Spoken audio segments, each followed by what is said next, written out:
This will be a quick tutorial and instructional video that provides a step-by-step guide on how to create, edit and preview HTML files using Visual Studio Code. So let's click on the icon on the left that says Extensions.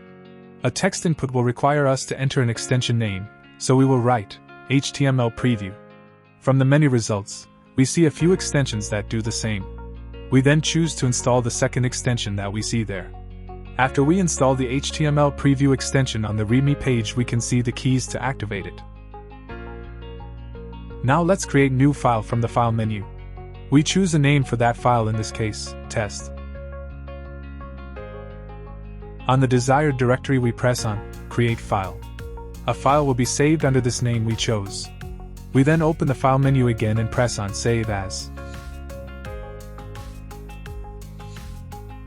From the select box of Save As Type, we choose HTML and hit Save. That will save the file as an HTML format. To test an HTML file, on the new page we can enter exclamation mark.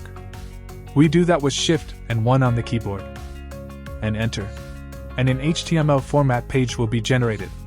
We can then add H1 paragraph. We'll write there, "Hey there." Now we'll go back in the tabs to the extension tab that we opened earlier. This will show us the README HTML Preview extension page.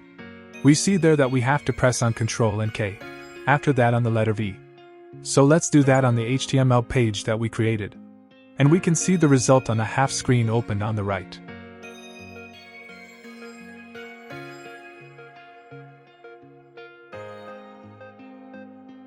Another way we can preview the HTML is by right-click of the mouse on the HTML page tab.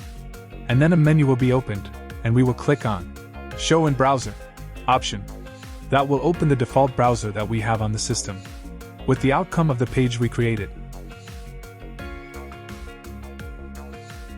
That's it! You now know how to create an HTML file and preview it on Visual Studio Code. For more tutorial like this, please hit subscribe. Check it out down in the description below or in the pinned comment. You'll have an intriguing information there. If you want me to make more movies about something that interests you, please write that in the comments.